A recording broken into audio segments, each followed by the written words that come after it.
I think that's hoogity bop, boop bop, boop bop, boop bop, bing.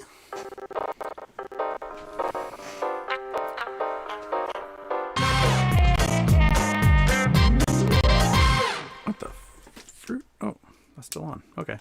All right, everybody. Is that I'm using the fancy new Blue Yeti, so I hope that works. I hope you guys can hear me. It's showing up on my end as if it's working, and I did a little recording thing. It didn't sound like it was screaming in my head. I hope it's working for everybody. Can you hear me? Can you hear me? All right. So I'm gonna scroll down. Perfect. Oh, sweet. Excellent. Woohoo! Isn't that great, Monkey? Now everyone can see you, and they can hear me, and life's just grand, except for everything's red. That's why I'm wearing a red shirt today, because it is... I'm always going to be a little blurry, my stupid camera. I wish I could take a video of my video camera, and you guys could see that, because it's a piece of crap. It's some cheap Chinese knockoff camcorder that I'm using. And it's on a tripod that's in the way of my monitor, so I can never see what's going on. But, yeah. So, okay. BW, well, my old piece of shit, Mike, you're welcome to it, man. You can have it. I look Canadian. What? Oh, you guys are so weird. Okay, not much to talk about other than like the collapse of the entire world is happening. Evergrande done, Dunzo, Sicknick Chinese real estate ventures, whatever is done. Kasia is done. Fantasia is done. Who else is also eating the dust right now? So there we go. That's where we're going. Turn off the intro. Thank you. Boom. Intro's off. You guys don't get another. Welcome to Houston After Dark. What does there talk about other than everything's red? Like, everything except for, I think, Naked, GoPro, and... Well, there might have been one other, and there was green today, but everything was just super red. So, yeah, it's just one of those days.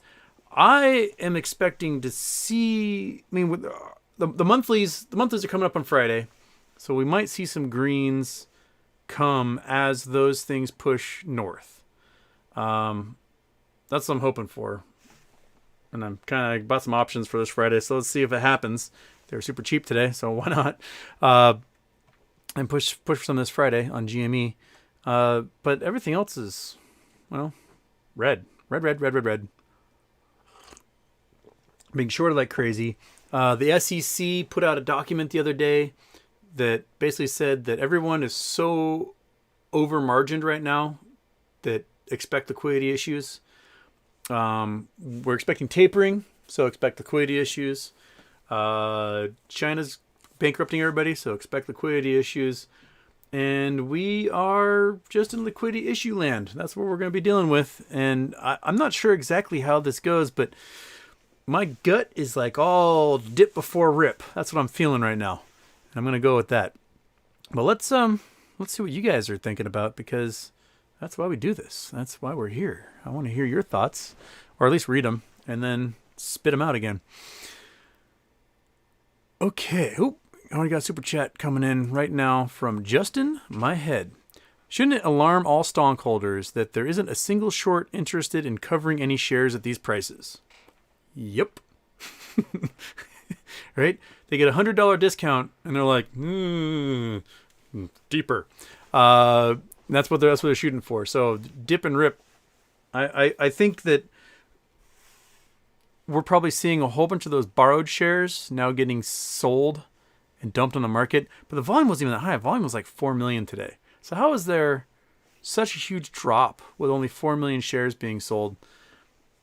And the dark pools must have been massive today for all these stocks. So, okay.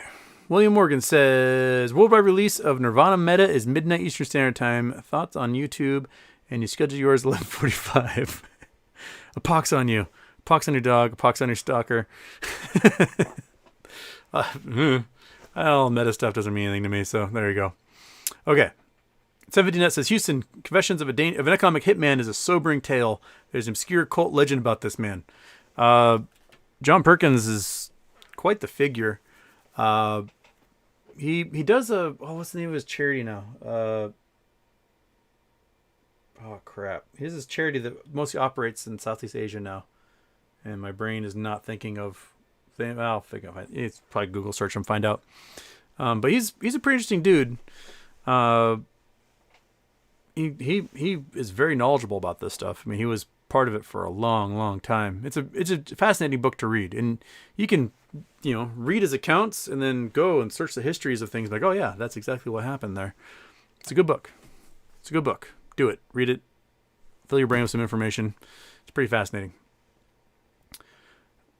Okay, The $1 Trillion Patriot is a remarkable story of Ambassador Leo Wanta. Wanta, a master engraver and former ambassador, worked with intelligence agencies during the Reagan years to undermine the Soviet Union by flooding their market with counterfeit rubles he created. The U.S. made trillions on betting on the fall of ruble. Reagan intended for that fortune to eventually grow to 27 trillion, was to be used as benefit to American people. Leo Wanta still holds the golden key to that fortune and wants to return the money to the U.S. Treasury, where it could be used to wipe out the U.S. government's massive debt. But Wanta is being prevented from doing so by certain elites who want to plunder that money for themselves. I have not read about that story. What's the $1 Trillion Patriot? That sounds like a good one to put on the list. The $1 Trillion Patriot. Okay. Wanta. William Wanta? Leo Wanta. Leo Wanta. It's pretty fascinating. Like, if you are going to deal in counterfeit US dollars, probably the best place to use them is overseas, right? Like, go to small countries, make it rain US dollars and live like a king. And there's not really a system in place to check and see if those are real or not. And then they just get spun into circulation after that. So I don't see why. Yeah, that'd be a pretty wild system to have there. Okay. 7 cents says, double my GME position today. Shorts are stupid as fuck. Yeah. Oh, of course the stupid thing just reset. Okay.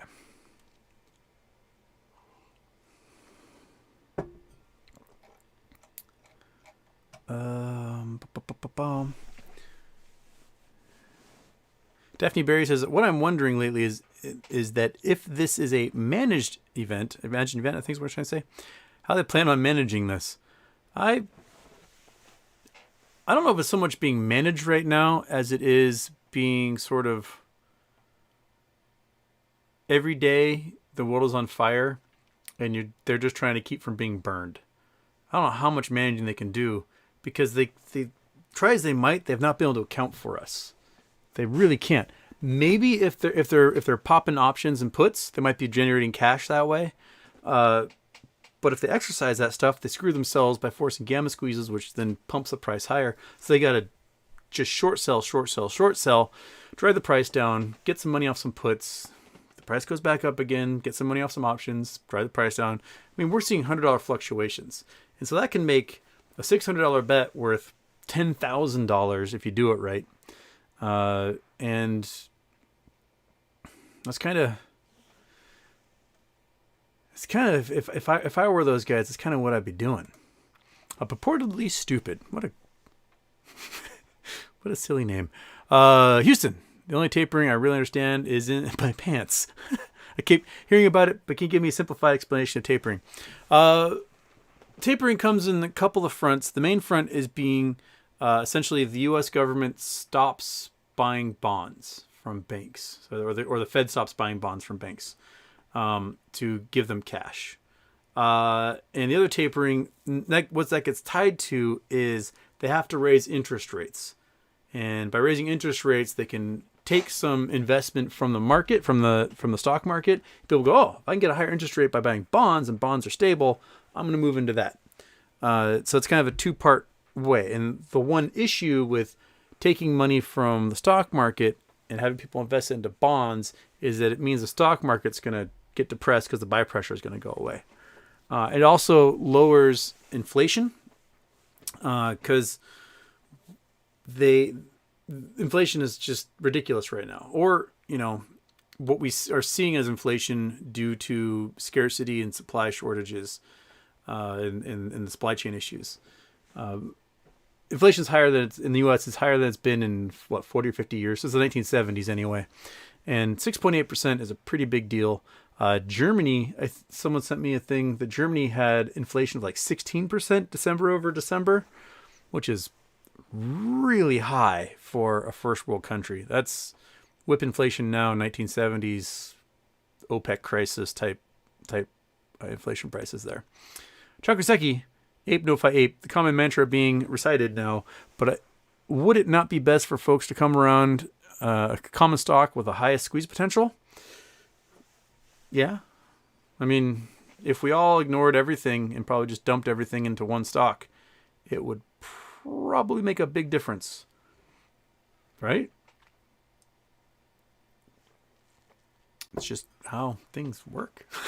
So, if the common stock is, say, GME, and we sold off our metamaterial and our Naked and our BlackBerry and our Clover and our Tesla and whatever else, and did nothing but buy GME, eggs all in one basket thing, it would probably make buy pressure go up like crazy. If you did it on lit exchanges, if you did it on your Robinhood and Webull, and it went to some dark pool somewhere, it wouldn't make a difference in the world as far as price action is concerned. But yeah, I mean, I see it kind of. You're right. Yeah. Just do we have the attention to does everyone have the attention span and the fortitude to eggs in all one basket it? Because everyone's scared those eggs are all going to break and you're left with nothing.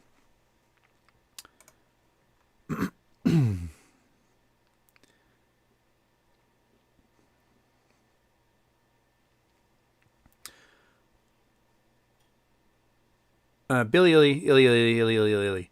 Good morning, Houston. If there is a multi-day halt on trading and there's a ton of shares that get bought up when opened again, won't all those shares just lumped in dark pool? Happy birthday. If those buy orders are directed through the dark pool, yes. If they're directed through a lit exchange, then no. Then it causes a whole bunch of buying pressure and it gets reported and the price goes and shoots up there. All right. And yes, I got my papers graded in the nick of time. Oh, Andrew Cole wants to see Monkey Butt. Monkey Butt. Come on. Come on, buddy. Come on. Come on. I know they want to see you. Oh, stretch it out. It's late. It's late. You're tired. You're bored. You're stuck here watching me talking to a screen for the millionth time. You don't know why. Don't know what's happening. What's going on? Life of the dog is rough. Okay, you can lay back down again. Oh, nice burp. Hope the new microphone picked that up. Okay. Wednesday evening, I'm going to do a show on Boss Blunt's channel. Do my regular show during the day, and then do a I don't know, maybe an hour-long chit-chat with Boss Blunts in the evening. And then, anything else happening this week? I can't remember. I have no school. My brain is like just blank. And remember, Tuesday next week is going to be Charity Tuesday, raising money for Toys for Tots. So keep that in mind. Tuesday next week from tomorrow, will be super duper raising money for kids for Christmas. Okay. Kyle Griffith, do we have any new Sears info yet? Nope. Although the price did shoot up like 1,000% again and rocket back down. It's bouncing around in that expert network. Not making any sense to anybody. The zombie stocks are doing zombie things, and they're all firing away. You see Lehman Brothers shooting up 800% overnight, doing weird stuff. Yeah. Okay. Jason Blackwell, Houston, why does the universe need to be so big? Inquiring minds want to know.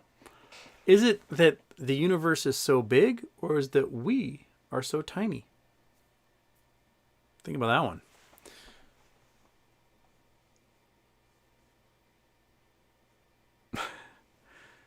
Il Dev is at 100 GME and 420 AMC. There you go.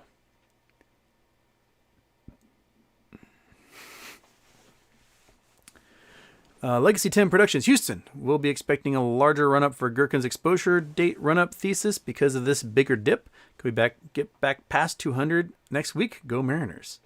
That'd be really nice. And if we do, then my options for Friday do really well. And I'll have some cash so that I can get some more for next week. I would appreciate that. Today, I looked at everything and I was like, oh, it dropped a lot. And I did not feel very good. But it dropped so much that it's now on short... what's it called? The short threshold. Yeah, my brain's melting. It's late at night. Short sale restricted. That's the word I'm looking for. SSR. But that doesn't mean that they won't have the ability to short through ETFs, because you can short as much as you want through ETFs, and you can naked short like crazy as well. So these guys will come up with whatever means they can to fight us at all times. But the price action doesn't make any sense. I mean, everyone was buying today.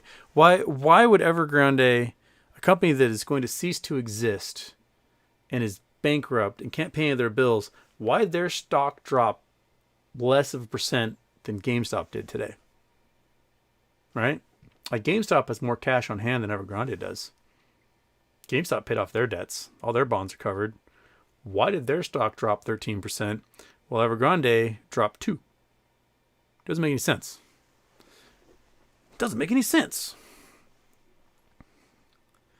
And following up, Charlie Brown, happy birthday, Houston. What do you think about the Evergrande situation? I think that there is going to be a whole lot of write-offs by a whole bunch of banks, investment funds, and hedge funds happening before the first of this year, where they're just going to either write off that debt or they're going to grant forbearance for a lot of that debt, saying, hey, you can't make payments now. Let's set it up. Let's give you like a year to figure your stuff out, and hopefully come back and visit this. And my guess is that a year from now, they're going to have to write it all off anyway. But a lot of guys who want to be getting big old tax breaks on a lot of the plays they made this year, they're going to be doing those write-offs. But at the same time, that's going to hurt a lot of their assets under management, which is going to affect any margin they have or capital requirements they have. Like, say, if you're a giant, huge market maker, and you had capital requirements that were part of your ability to be a market maker, and let's say you lost tens of billions of dollars, you might need to come up with a lot of cash quick. And it seems like a lot of folks are getting that cash from dumping every crypto in existence. The crypto market is just off a cliff, like daily. Just steep drops. And I think they're getting a lot of cash that way. Okay. Catface asks, is this dip for the rip? I think so. Grandpa Barney's here. All right, Grandpa. Are you done? Oh, we got snow coming? Oh, crap. I didn't look at the weather recently. So it says Grandpa Barney's in the house. Crap, another storm and snow coming. I wasn't even looking. What we got? It's mixed flakes for Tuesday. All right. Not too bad. But so much more rain. So much more rain. Okay, well, everything out here is just soaking wet. I still have a giant tree in my backyard I can't cut up because it hasn't dried out for me to cut anything up. So, yeah.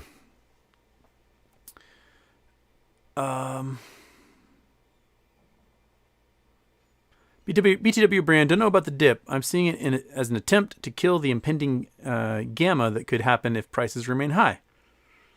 Yeah, I mean, the price it's at now just removed a huge portion of calls that were going to be in the money. But right now, there's probably a huge chunk of puts that are in the money right now. So my guess is a lot of those guys will have to go out there and find shares to be able to cover those puts at this point. Like, if they raise it again, they're going to have to get it back into that zone where they aren't having too many puts and too many calls, and everyone's happy. Well, no, we're not happy, but we want the price to be high. Tom Zerlachta. Houston, love your show. Where's the proof that there are billions of shares? A couple of ways. We've talked about this.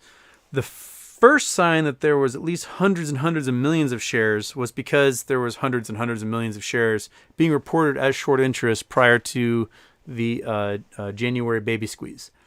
And, I mean, there was a 270 million shares reported short interest, which that was just reported. That does not include any naked shares that don't go reported. That is just the borrowed number of shares of 270 million as of January 28th of this year.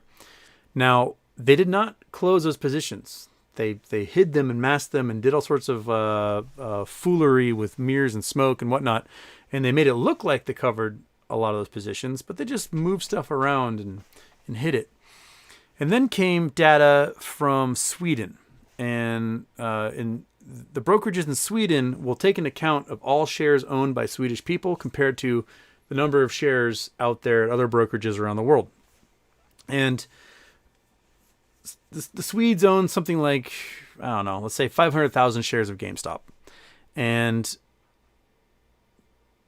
the data that came out said this was what percent of the total number of shares owned worldwide. And they extrapolated, okay, if we own 500,000 shares and we own this much percent, what's that mean if we extrapolate that out? And they're like, oh, that's billions of shares.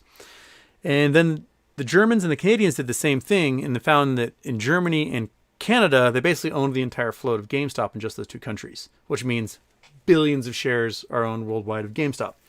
And then came Get It Got's several surveys, scientific surveys, and his conservative numbers were like 1.6, 1.7 billion shares owned by just Americans, right? So worldwide, extrapolate that outwards. If globally foreign investors own 40% of shares traditionally, well, then that's probably a couple billion shares out there.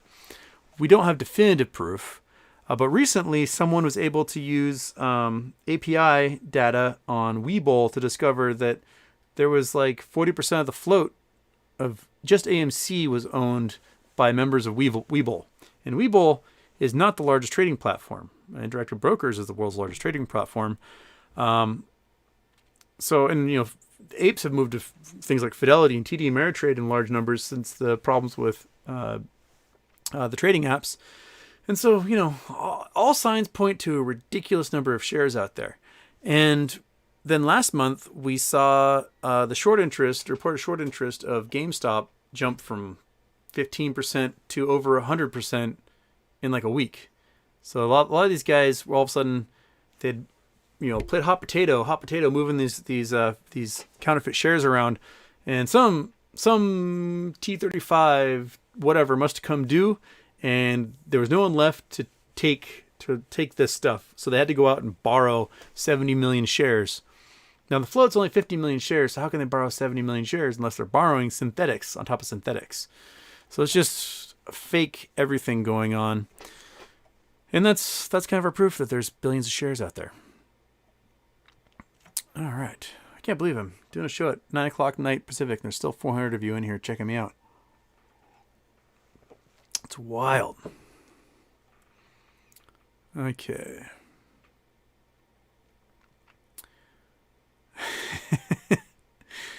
All right, now we're finally to where the show happened.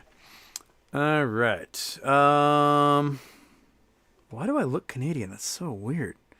William Morgan, 6 Chinese companies defaulted. Yes. Drew says, Fidelity can't sell my shares without my permission in a cash account, correct? I've been told they would by Fidelity haters. Yeah, if you're on margin and your margin is suspect, they can sell whatever they want to meet those liquidity requirements. But if you're in a cash account, no, they can't sell your shares. So, no, you're fine. And just mark it as no lending so that you don't have fake shares in your account.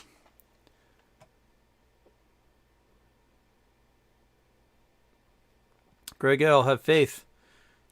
There's dips and rips, man. Dips and rips. We've been going through this all year. It's not the first time it's happened.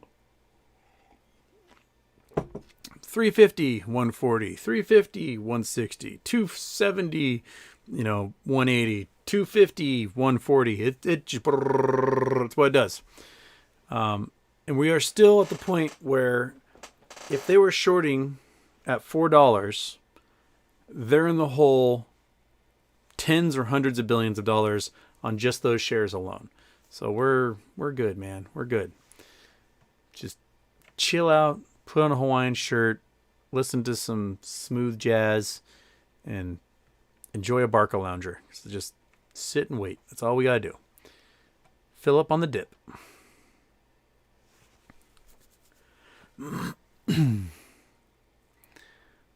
Okay. Oh, super chat here from Bill Coyne.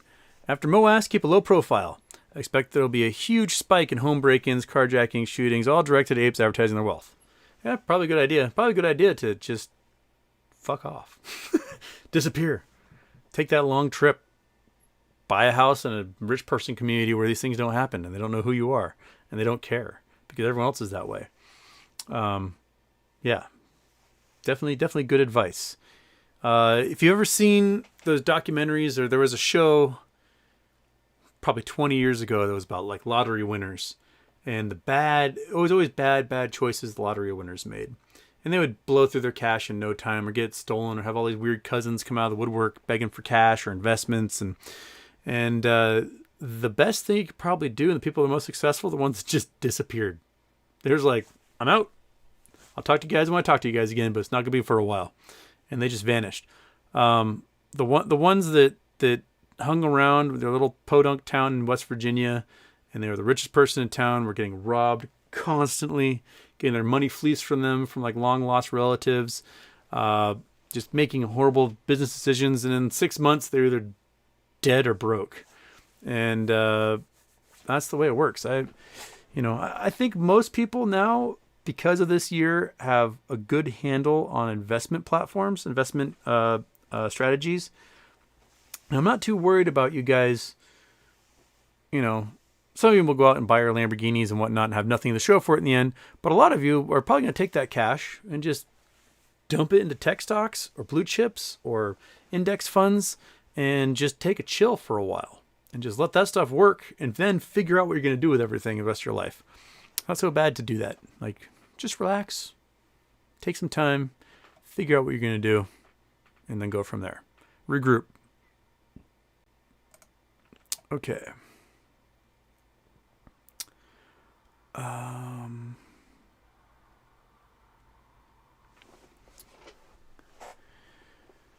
Well, Greg L seems to be on the GME isn't a thing bus. Wonder which hedge fund you're working for, bud. I mean, it might go down. It also has to go back up again eventually because they got to close. They have to close their positions. Okay.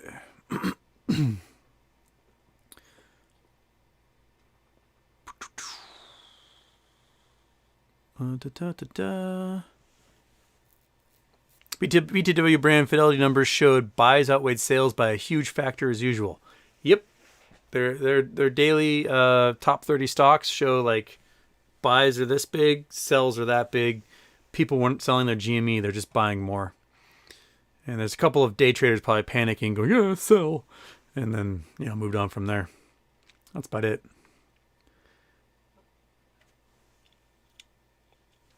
That Canadian dude says, I'm guessing they could only get it down to minus 15% because of the SSR. That's probably right. Yeah. Oh, quit resetting, you stupid chat. Urgh. Sorry. So frustrating. I'm trying to read something and it just goes blink and then starts right back at the beginning again. All right, where was that Canadian dude who I read last?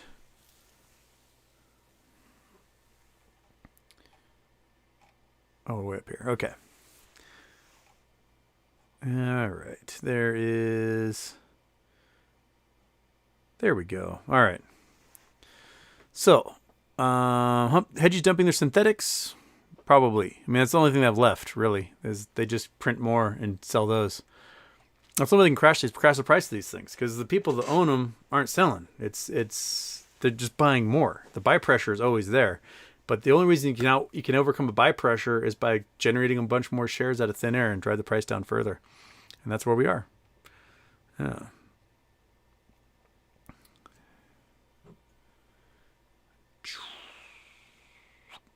Oh. Chakuseki. Possible idea for a future episode. Could you go over some famous short squeezes and help us analyze potential pitfalls or traps? That's a good idea. I mean, the biggest one that everyone has is most recent big one is the VW squeeze, but there's different mechanics behind there because Porsche owns so much of the shares that were locked up. Squeeze episode. Okay, that's a good idea.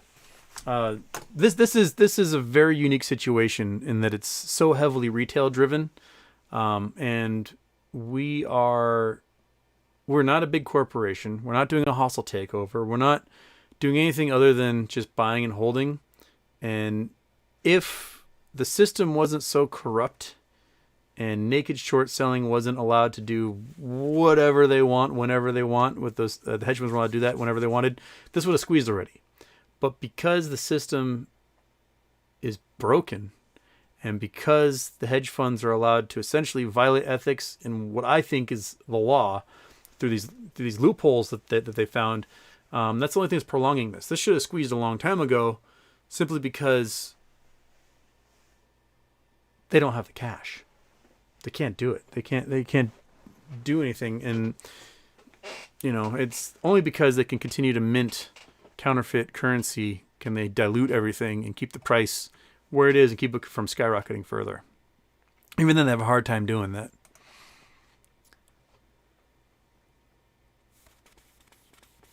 Angel Morales, Houston, you are the best. I'm definitely learning a lot with you. Question. I know you always said GME has more float than AMC. No, GME has a much smaller float than AMC. AMC has 10 times the float GameStop does. But AMC has more people buying AMC. Like, I think there's a larger portion of people buying AMC because per share it's cheaper, not recognizing that the ratio of price is a lot less. We can go to the calculator, and I'm going to turn off the Google Earth. There's a calculator. Okay, if we go to the calculator, you have, what is it today? Like $26 or something? What was the price? Show me AMC. What was your price? 20. Oh shit, it went down to 22. Damn. So AMC is at $22. So AMC is at $22, and there's 500 million shares. Right? So they've got a market cap of $11 billion or so. Okay. Now, GME is at 136. And there's 74 million shares, somewhere around there. And that puts a market cap of 10 billion. So the market caps are they're fairly close to each other. Now the difference is GameStop makes about 5 times more in sales and revenue each year than AMC does. GameStop doesn't have any debt. AMC's got $5 billion in debt. So the fundamentals of the companies are drastically different, even if their market caps are pretty similar. The other thing to think about is if this entire game is built upon how many synthetics out there that have to get purchased, right? And there's 1 or 2 billion synthetics of GameStop, and there's 4 billion synthetics of AMC. There is not 10 times more synthetics of AMC as there is of GameStop. So right there's a problem with the price squeezing to the moon for AMC compared to GME in that realm. And since the price of GameStop is not 10 times more expensive than AMC, technically GME is the better deal. All right, so if you get 10 times the float of AMC and the price is 1/6 the price of GME, then GME is a better deal in the end. That's the way I see it. And if the price of GameStop was $220 right now and AMC is at $22, then it's probably parity. But for most of the time, it's been GME like 180 and AMC at 40, and overall GME is a better deal. It's like going to Costco and getting things bulk and getting the better money per ounce for your giant jar of mayonnaise. GameStop, I think, is technically a better buy per share compared to the float than AMC's at the moment. Back to the big one.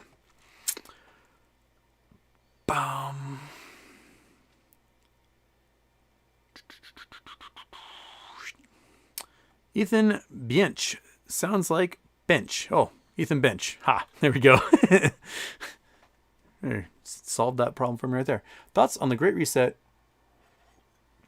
World Economic Forum in Davos? Is there any substance to that idea? Specifically speak, how it could affect MOAS and how MOAS could affect the reset.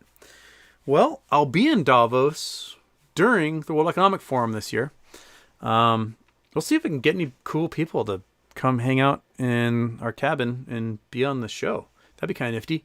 A lot of rich billionaires and hedge fund managers and investment bankers and World Bank guys and billionaires. They're riding the trains. They're on the ski lifts. We'll see if we can rub any elbows with some of them and have them come stare into my laptop for a while, and with a beautiful snowy background. So I'll be there during the WEF. I do not have the funds to actually attend WEF because that's like $100,000, and no one invited me and paid for my ticket. If anyone wants to invite me and pay for my ticket, I'll go to that. But now, the Great Reset means different things to different people. If you are a lowly plebe like we are, the Great Reset that we want to see is the wiping out of debt, the resetting of currency values, the initialization of social safety net programs that protect people from like abject poverty and get them educated and do all these things.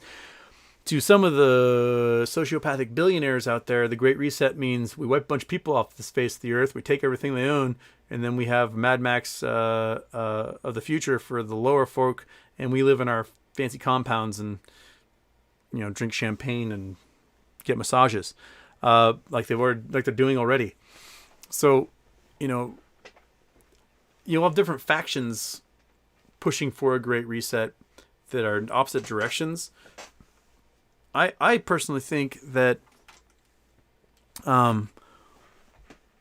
any Great Reset form is probably going to be defined by crisis.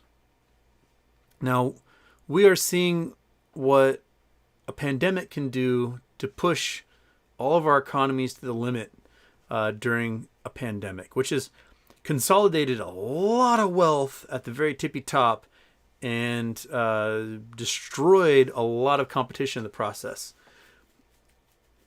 as well as stretched governmental budgets to the limit. Now imagine a crisis that, I don't know, floods every port on Earth. We thought we had supply chain issues now.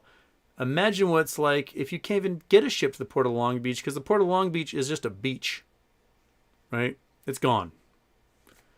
We have an ice sheet in Antarctica right now that's melting at a rate that is crazy fast.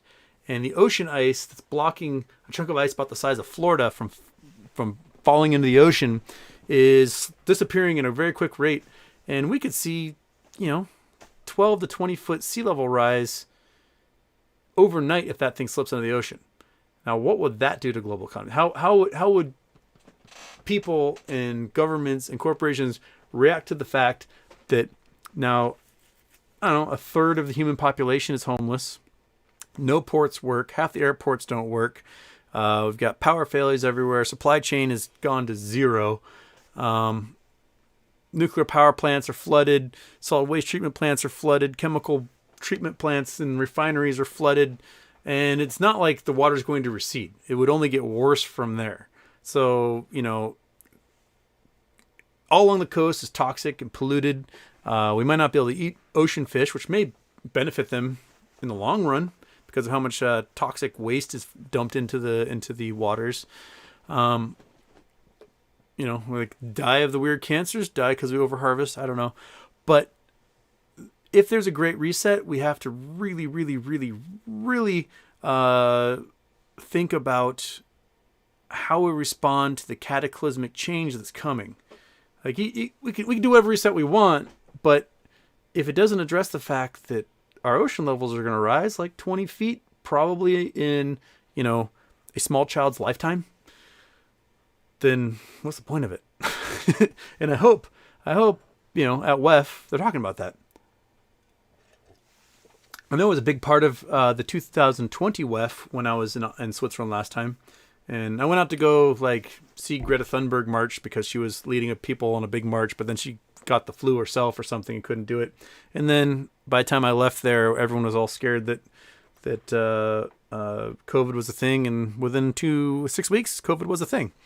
So, and stuff can happen fast. It can happen really fast. It's sneak up on you, and the world has changed overnight. So, yeah. Anyway, you know what? I'm going to see if I can find some people at WEF and bring them on, or at least talk to them on the street or something while I'm there. I got my approval from the Swiss government to enter the country because I'm vaccinated, so at least that's going to happen now. All right.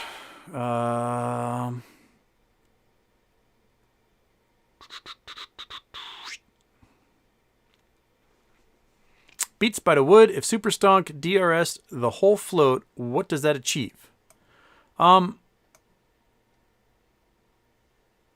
much.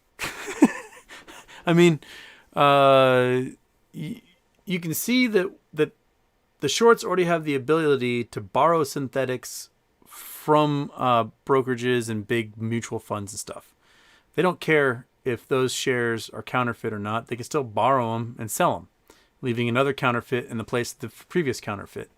DRSing doesn't do anything when it comes to naked shorting. So, you can naked short all you want if you own the printer, right? You can just print as much fake currency, fake stocks as you want, and just keep sending it out there. You'll be fine. So, people will compare DRSing to Porsche locking up 70% of the float of VW. But remember, VW is a German company traded in Germany, right? And they have different laws and rules about naked short selling. So the short hedge funds could not respond by counterfeiting shares and dumping them on the market while the float was locked up by Porsche. So that's the one issue. The one caveat we have to deal with is that we're dealing with entities that, due to loopholes in federal law, have superpowers, and we are but mere mortals, and we do not have those superpowers. And we need the federal government at some point to change the rules to benefit investors and keep these hedge funds from naked shorting like crazy. And the one thing that can stop them from their continued blatant abuse and constant naked short selling is going to be if their assets under management vanish and they get liquidated. If they face forced liquidation. That forced liquidation is the one thing they cannot combat and they have no control over. The minute it happens, every single asset and every single play that they are making stops being under their control, is under the control of someone else.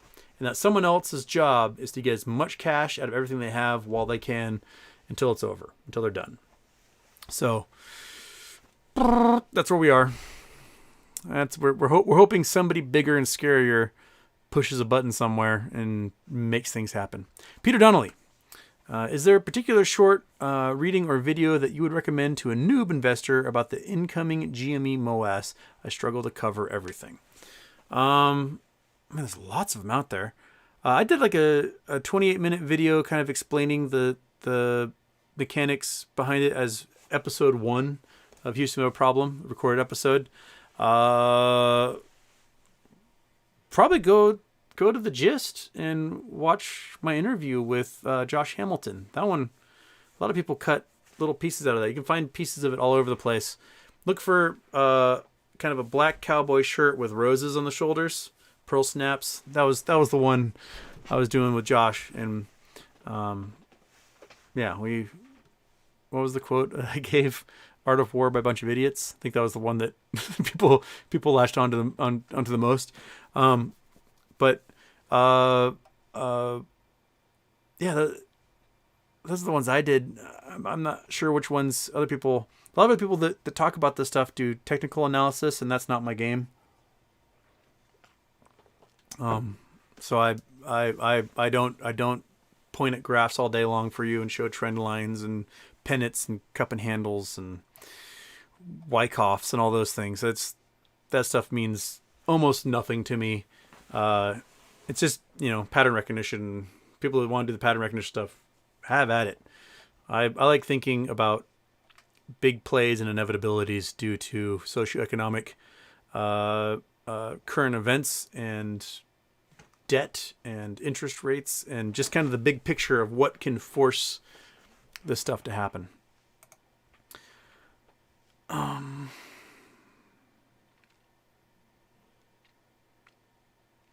Dark Latin. I'm having trouble finding a good broker to transfer to.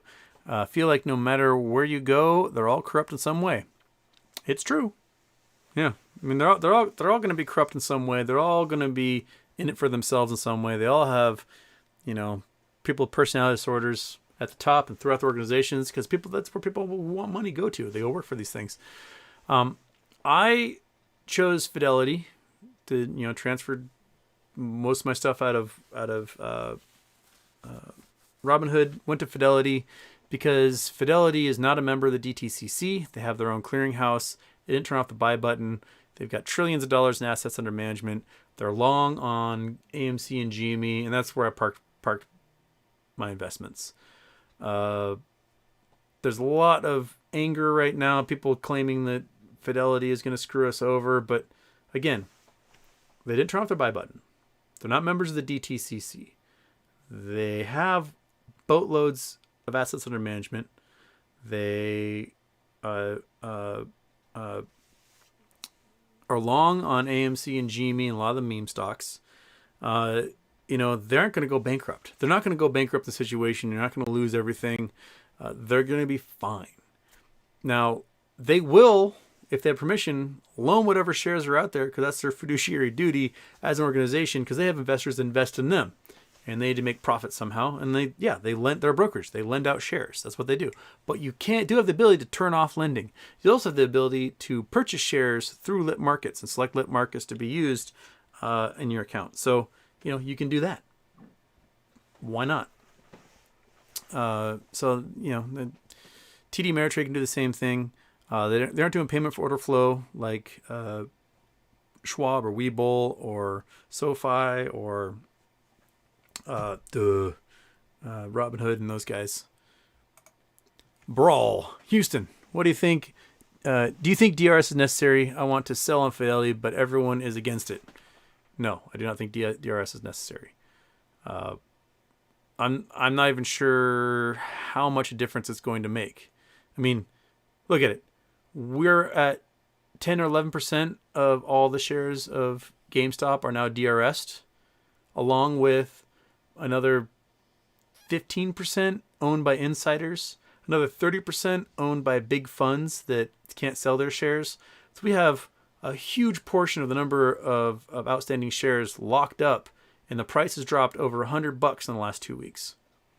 So, I don't see DRS as this magical answer, because otherwise we would be seeing the fruits of this labor by now, right? If you want to lock them up, DRS, do it. Go for it. Do your thing. You can set yourself into an infinity pool that way, but the magic that's going to come from this is going to be the fact that when the margin calls happen and these groups get liquidated, they're going to be out there buying anything and everything they can at whatever price they can. And that whatever price they can is going to go up, up, up, up, up during the squeeze. And it's going to go past a point where it's easy for you to sell from computer share. And you're going to miss the boat. And you're going to be stuck selling shares at a discount if you want to move them out of there. That's my personal belief. I don't see how, if the stock price gets to $10 million a share, how anybody in computer share is going to be able to sell one of those shares for anywhere close to that without jumping through a bunch of hoops. Computer share is not designed to be a quick solution. It exists basically for insiders who are going to lock up their shares anyway so they can guarantee themselves the ability to vote and do things and control companies. This is really the first time it's being used in this way. It's an experiment, and a lot of people are very, very certain of the outcome of this experiment, but they're ignoring the fact that you can still naked short. They don't care how many of those shares are locked up. We have examples of companies where the entire float was purchased, turned into paper certificates. Those paper certificates were slid into a sock drawer, and the sock drawer was closed so that not a single share should have been able to trade at all in the market. And over the next 2 days, 60 million shares traded. Why? Naked short selling.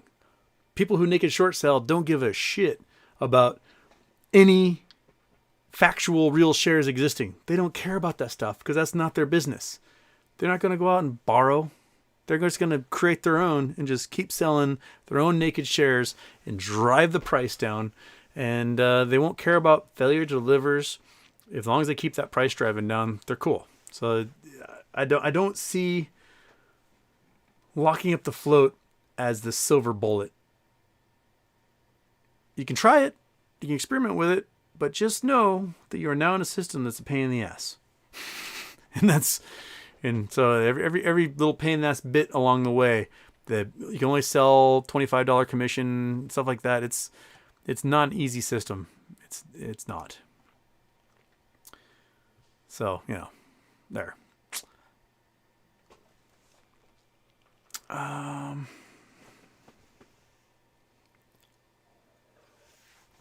Drew 40 here after a night on the town in the Junction in West Seattle. Love you, Houston. Not afraid, just holding. Oh, Junction's a good spot. Where'd you go to the Junction? That Hawaiian place is really good chicken. I forget what it's called, but it's delicious. And there's also, what's the Mexican joint? It's like a little hole in the wall, California and Admiral? Near there? I don't remember, but it's delicious. I've had good food from there every single time. My best friend lives a little further ways down, closer to the beverage place. So that's where I spent most of my time in West Seattle, is getting food delivered to the beverage place. But not for the last 2 years because COVID. Okay.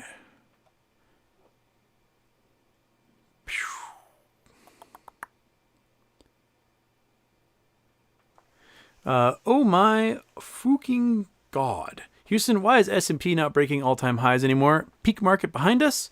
Well, if you look at who makes up S&P 500, who makes up NASDAQ 1000, things like this, there's basically, 5 tech companies that are still doing well.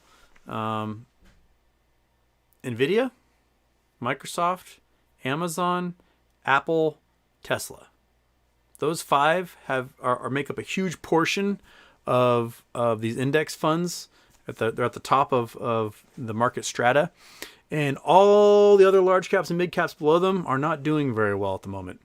So they're being kept afloat by the fact that there's a heavy proportion of these 5 companies making up a big chunk of the ratio of holdings inside of that stuff. So that's where we are. And that's the reality we're stuck in. And yeah. So there you go.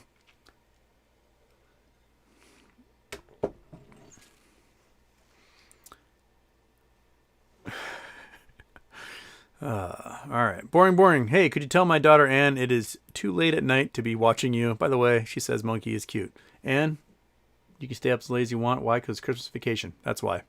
So stay up as late as you want. Watch whatever you want. And party until 6 in the morning if you want. Because I don't have to go to school tomorrow. And that's why it's awesome.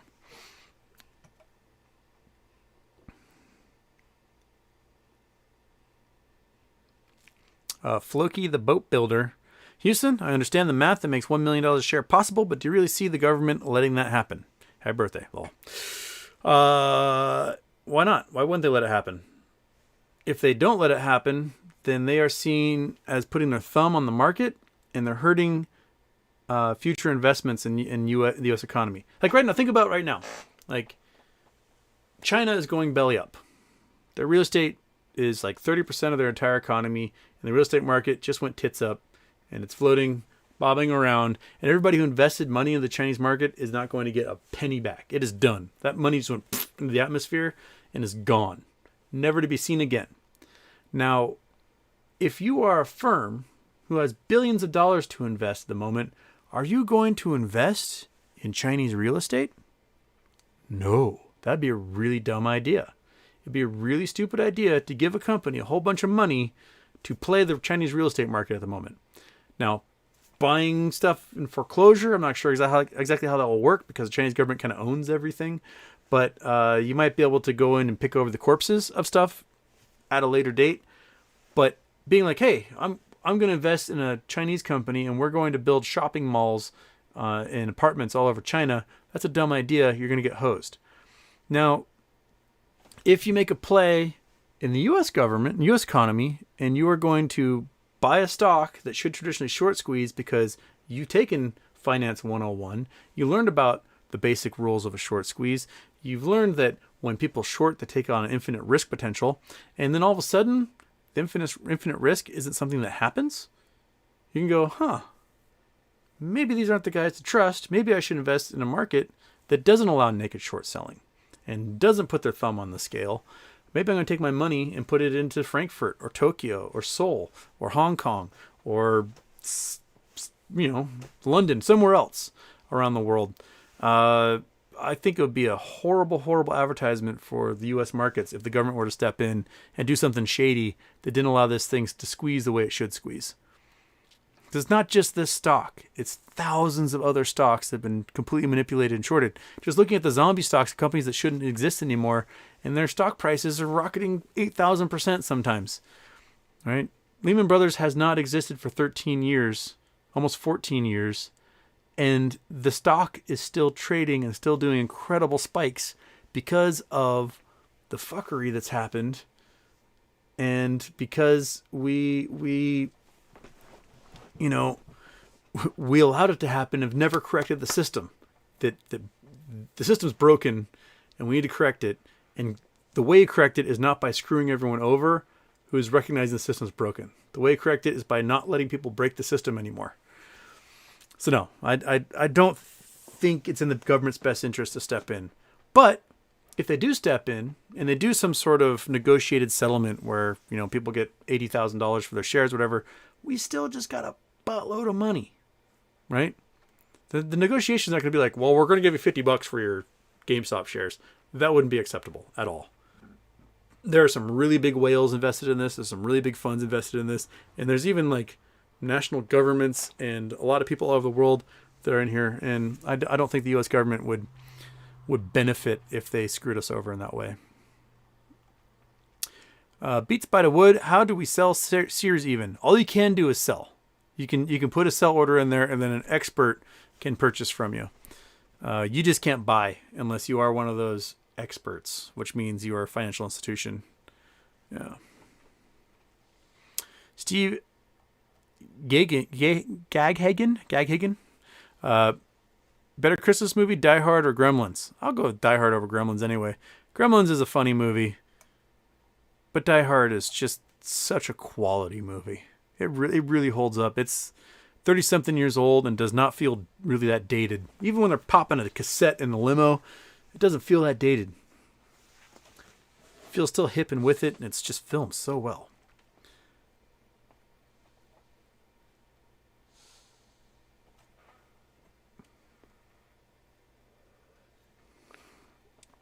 Powler Dog, GME to 179 by Thursday. That'd be sweet if it happened. I'd like to see some rocket ships for Tuesday and Wednesday and Thursday for sure. And then I buy some more options for the following week, and we go great. People are liking the mic. I'm glad the mic is working well. I'm so glad. I'm so glad it's working well. If anyone wants my cheap Chinese one, the Fifine is what it is. Welcome to it. It'll probably just sit in my desk and as a corpse, reminding me not to buy cheap Chinese crap anymore, which is where this camera will go as soon as I get a good one.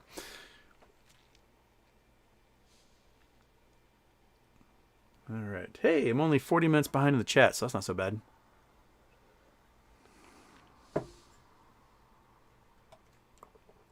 Legacy 10 Productions. Houston, for the love of God, what's up with Metamaterial?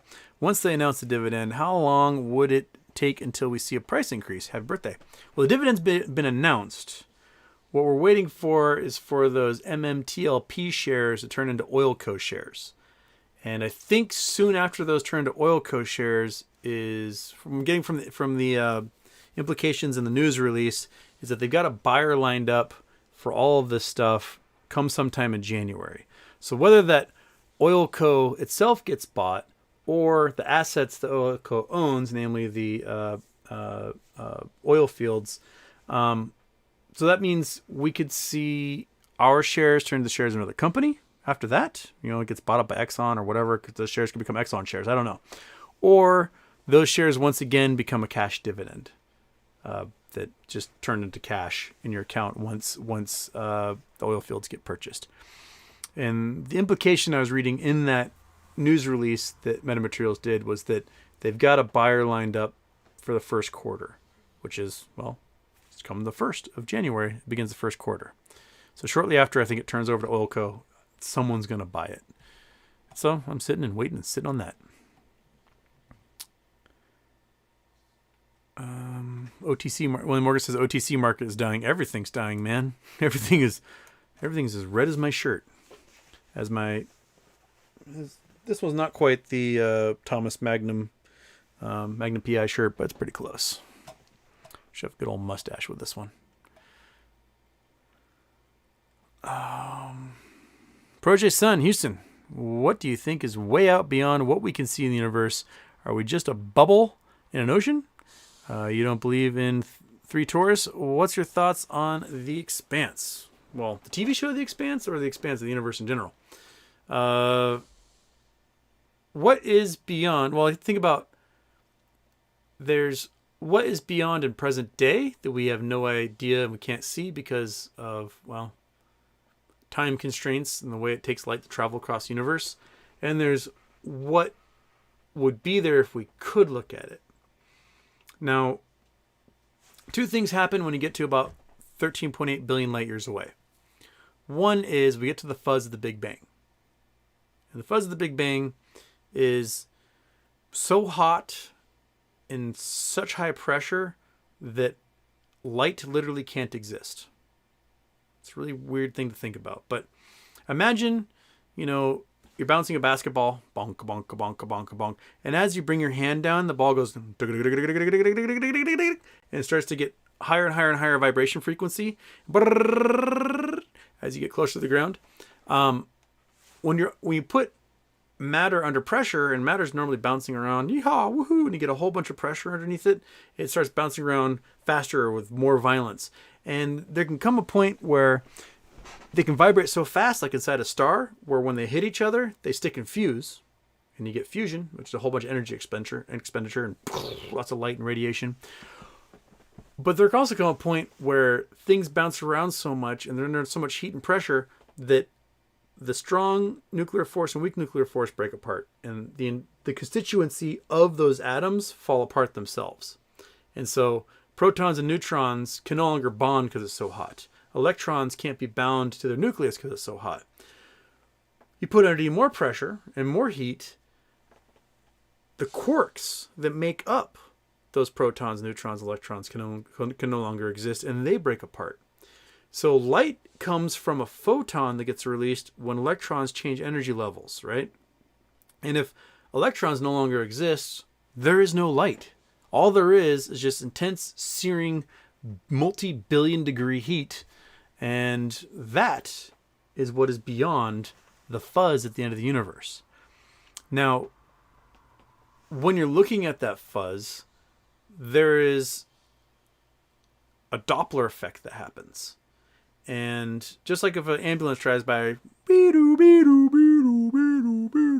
as something's traveling away from you, the wavelengths get longer. The same thing happens with light.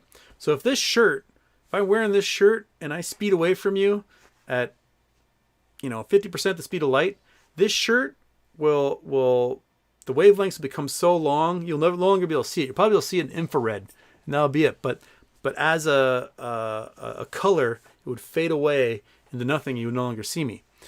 The same thing's happening with the universe. You might have bright hot stars or bright hot galaxies that are billions of light years away, but because they're expanding away from us so fast, an appreciable percentage of the speed of light, that they fade from view. We might be able to only see them under infrared or maybe under radio or longer wavelength. So what would be a bright yellow color or even ultraviolet light is now a muted red or a deep radio microwave signal that we just can't see unless we're looking at those wavelengths. And so that stuff starts to pass into the fuzz and then just blends in with all of it. And that fuzz is so far away from us that we're expanding away from it, that what was an impossibly hot, invisibly bright event is now microwave signal at like 2.7 megahertz. And it's called the cosmic microwave background radiation. And so everywhere we look, whenever we look 13.8 billion light years away, anywhere we point our telescopes in the universe, we see this cosmic microwave background radiation. The static on your TV, your old boob tube television, turn the sucker on, goes, and you get that snow and salt and pepper stuff on your screen. You're looking at the Big Bang, the remnants of the Big Bang when that happens. You're looking at this cosmic microwave background radiation that is this super hot, super dense explosion that happened more than 13.8 billion years ago, but its remnant has been redshifted away so much that it's now just this like light microwave signal that you can see everywhere. So there you go. Yeah. Where was I? What was the question again? Oh, what we think is beyond that? Well, all that hot fuzz eventually reconstituted and became planets and stars and everything else when things cooled off. So beyond that fuzz in real time today is probably stars and galaxies just like we have near us. But because it's 13.8 billion light years away, we can only see it as 13.8 billion years ago. There we go. Ooh, Adam Watkins got us some coordinates here. All right. We can hopefully make this work. Bring in the Google Chrome. Let's see where we're going in the world. Bing. Oh, I got to go like that. Here we go. Where are we going? We're going to Australia. Going to this neighborhood right here. Looks like we're going to a mini mall. Okay, we're at a mini mall in Australia. We are at a corner of what looks like it could be a grocery store or something else. What are we doing here? We are inside this building. Inside this diner. Is that a diner? Biggest, baddest rematch. Okay, and there's a gentleman there. We're gonna get like an Australian Kentucky Fried Chicken? What is going on? There's some reality show on television. Why am I here? What are we doing here? What is that? Please wash your hands. So that's the bathroom. And there is, I don't know, a menu that you can see as a QR code. Slippery when wet. We had a Cracker Barrel. There's a hand wash sanitization station. What am I doing here? Why is this a place? Where have you taken me? Adam Watkins. The carpet is hideous, by the way. This is like casino carpet. So when you drop your chips, you can't find them. Why? And I can't leave this spot. I'm stuck. All right. So I guess this is that location. Cool. Whoop. There you go. That was weird. Okay.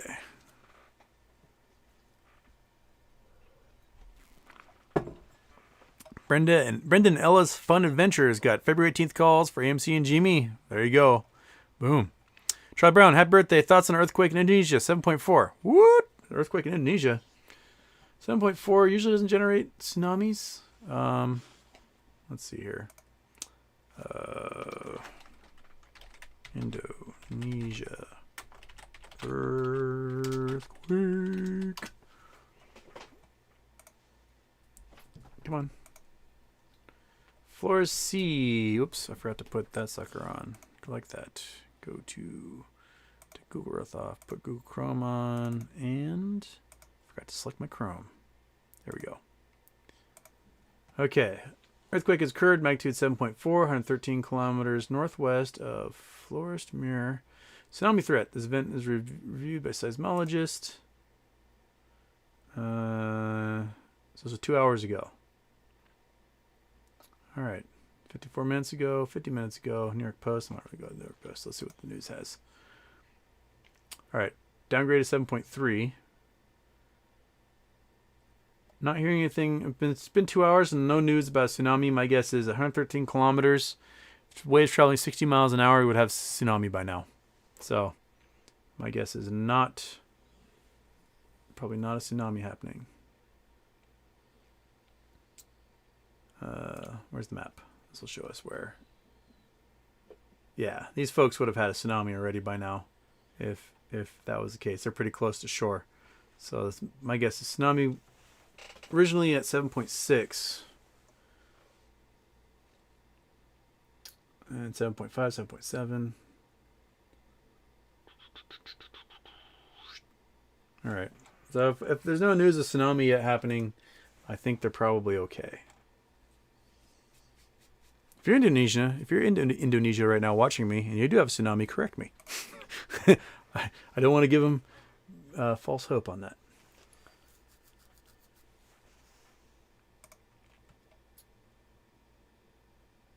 Yep, just so far warnings. There you go. All right, so not down too much going on right now. All right.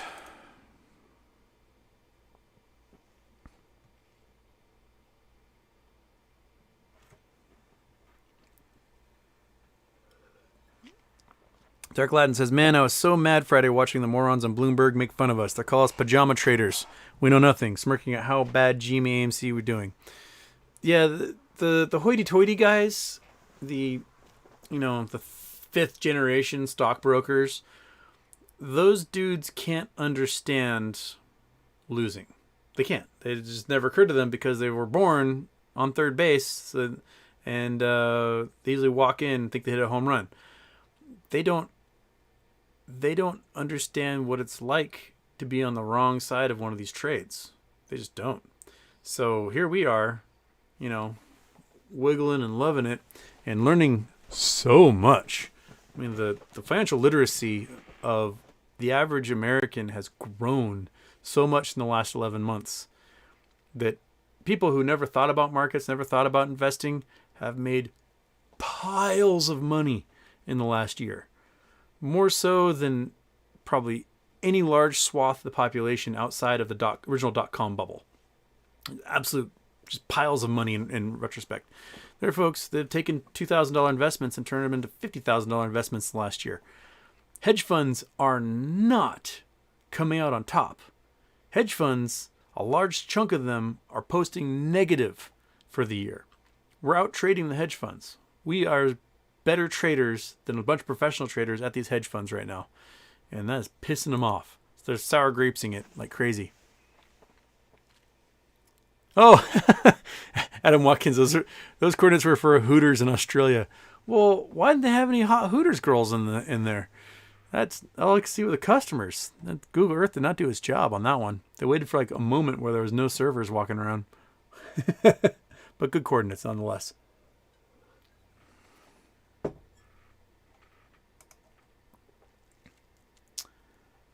Okay. All right. We're an hour in. Oh, goodness. We are an hour and 15 in so far.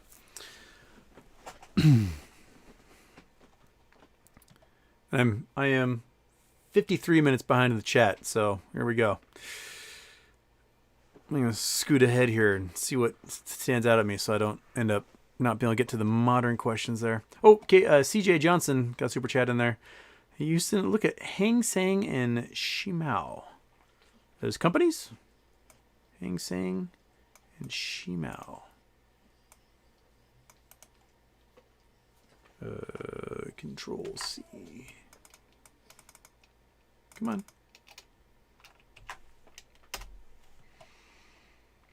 Hang Seng down 1.3% today. What's their 1 month? Oh, it dropped quite a bit. So they're down a lot. And Shimao. Oh, I forgot to turn on the. There we go. So Hang Seng, this is last month. 6 months down a whole bunch. 1 year.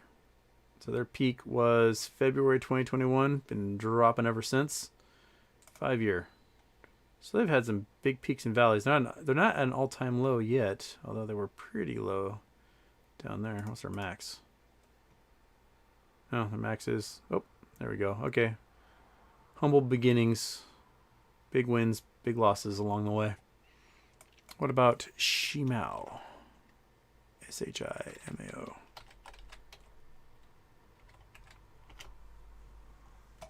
Chinese developer sell-off deepens as Shimao deal raises red flag. Ooh, what's happening here? Shimao bond slump. Ooh. 13th biggest developer by contracted sales and among the largest property debt issuers with $10.1 billion in outstanding bonds. So it looks like these guys are next to go under.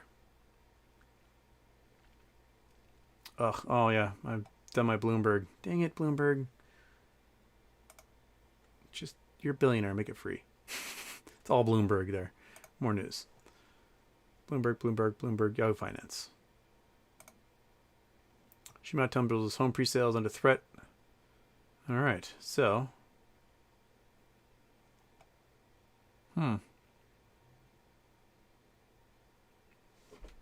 So the amount of new investments and people pulling out is about even.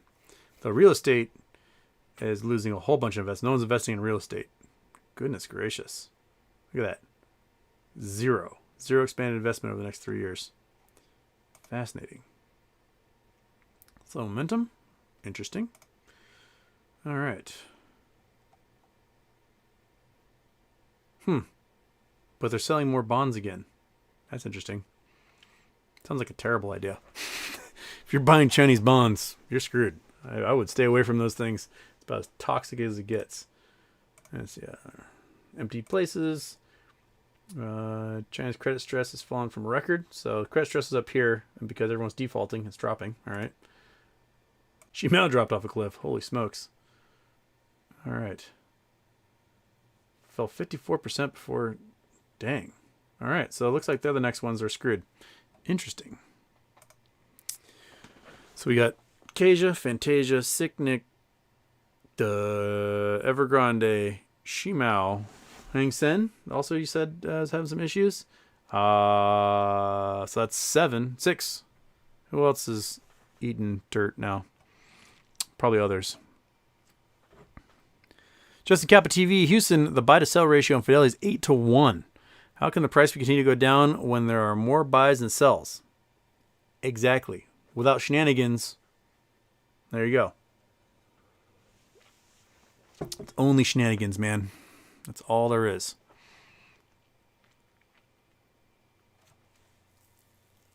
BTW brand Charlie's Vids added up all the GME institutional holdings and 13F filings for the year and came up with 362 million GMA shares purchased this year. Yeah, that sounds about right.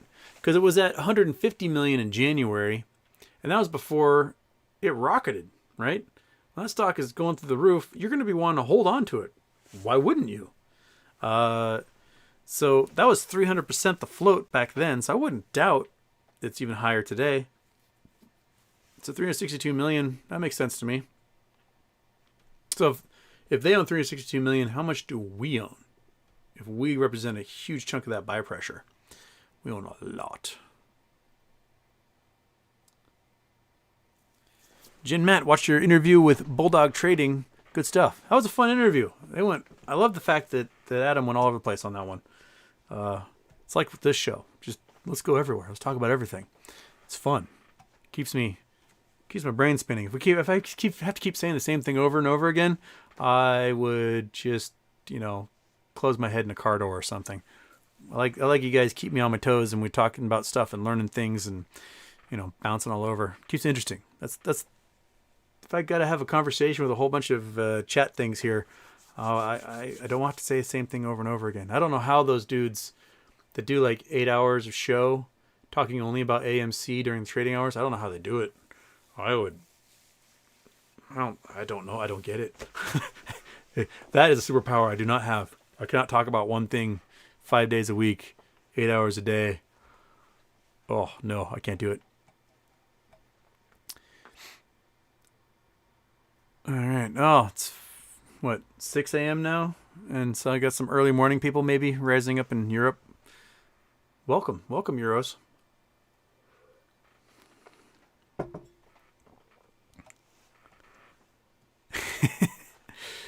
Okay.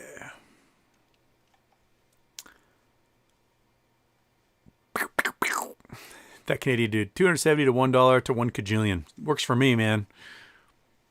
All right. Blind Bunny, how do you stay so chill with the dips? The fact that it's going to go right back up again, because that's what it does. Right? It's calm confidence and certainty. And that each time it dips, I'm able to gobble up a little bit more. And then it goes rips again, and then I look at my account and I go, oh, I have even more in there this time. Excellent. So, yeah. When you dip, I dip, we dip. When it rips, you rip, I rip.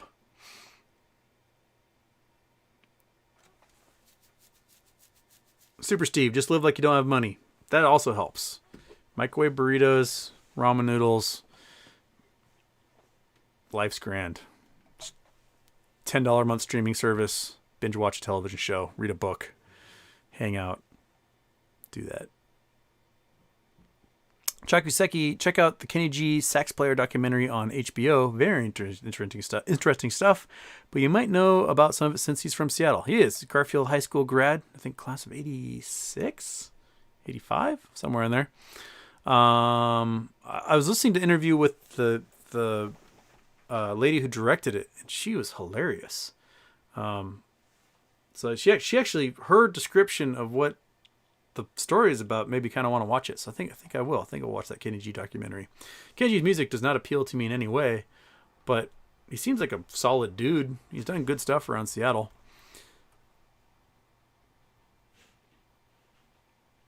Snowboard 1201 Houston. Wes Christian said the brokers are lending out cash account shares even when they're marked for no lending, that the brokers happen to forget on a very regular basis.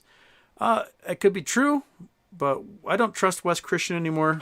It got revealed that when he was working as a lawyer trying to fight against naked short selling of his companies, the companies he was representing, he was short selling them. Seemed like a conflict of interest and possibly insider trading that was happening on his part. And that puts him in the charlatan category. I just don't want to, he could be interspersing good info in there. But if you're a lawyer and you're screwing over your own clients to make a quick buck, then your integrity is gone. I have no problem with people making money. But if you have a job and that job is to do what's best for your client because you're an officer of the court and that's your duty, it's your solemn oath, and you just screw your clients over by shorting their own companies because you got insider info, I avoid Wes Christian now. I was totally into his crusade against naked short selling, but he's no better himself. Yeah.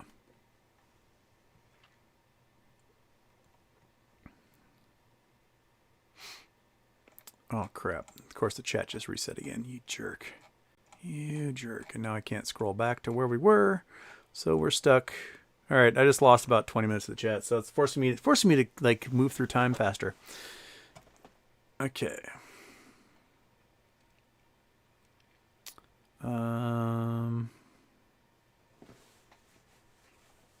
BTW brand. The government could put a stop to this, but the damage would do to the reputation would be far worse than the MOAS. I think you're right. The government stepped in now. The government could step in now and say, no more naked short selling. That's one thing they could do. And they'd be like, no, you guys already aren't naked short selling, right? Wink, wink. So it shouldn't affect anything. They could step in and do something like that right now. And yeah, it would probably result in all these hedge funds just going because they wouldn't be able to move cash through themselves by naked short selling, counterfeiting everything. And the market makers would be toast. And there would be a way of doing it without stepping in and arresting a bunch of people immediately. Just going in and be like, everyone at Citadel's arrested. But they would just say, hey, in 2 weeks, we're going to ban naked short selling of all kinds. Even the kind of naked short selling that was designed for market makers to push liquidity through the market. We're just not comfortable with it. If you want to short a share, you have to borrow it. Period. End of story. If you get to T minus 3 or T plus 3, and you have not delivered your promised shares, you now owe the counterparty 150% of their investment in cash in their account. Boom, done. Problem solved. No more issues. We are done. And all of those hedge funds will have to redesign how they operate in 2 weeks to do it. And I think that would be an awesome way that they can get around this and get the squeeze to happen, get the market to correct itself, and not be seen as the catalyst for it, but the hedge funds themselves will be seen as the catalyst. You just give them this date that's, 2 weeks in the future, and they got to figure their shit out by then. I think that'd be great. If you're watching Gary Gensler, do that right now. Make that rule. Pass it. Done. Dude, that is a wet, sloppy licking you're doing there. Let's get your head out of that. There we go. Okay.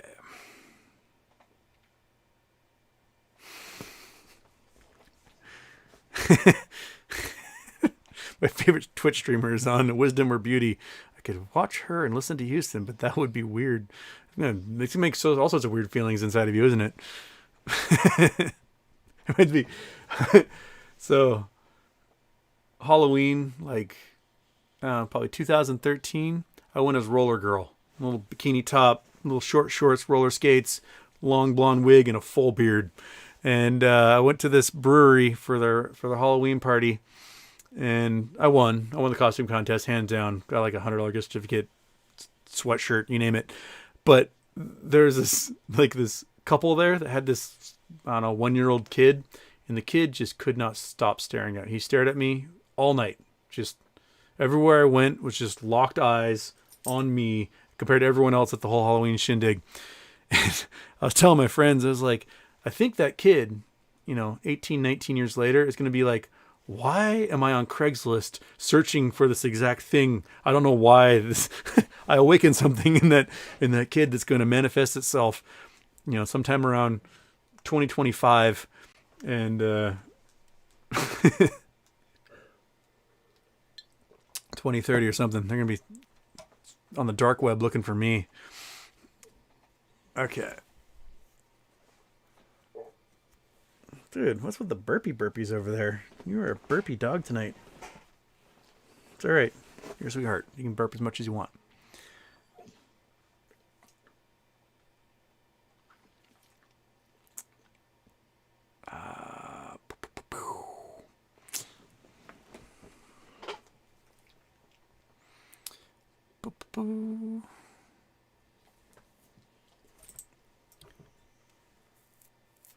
CT Moon, Sundial has a 2 billion float. Yeah, Sundial has a huge float. They are. Pete Diaz, Houston, are you a member of Mensa? Not anymore. I joined them when I was, 17? And then I was like, why am I paying to hang out with a bunch of assholes? Here's the thing about Mensa. Mensa's entire business model is telling you you're smart. And then you pay them money so they can tell you you're smart. And then they have Mensa meetings where you hang out with a bunch of assholes who tell you how smart they are. And it's really annoying. The puzzles are cool. Like, you do some puzzle nights. Those things are kind of fun. But I generally don't enjoy those folks. I mean, have you guys noticed that everyone you interact with online has done some sort of online IQ test? Like, I've got an IQ of 135. You can take one of those online IQ tests and you can just answer everything randomly, and it's going to tell you have an IQ of 135.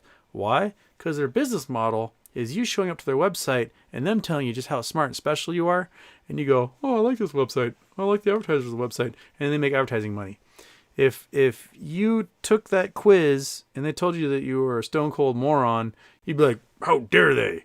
And so there's a lot of ego massaging in a lot of those IQ tests, and they're designed for people like me.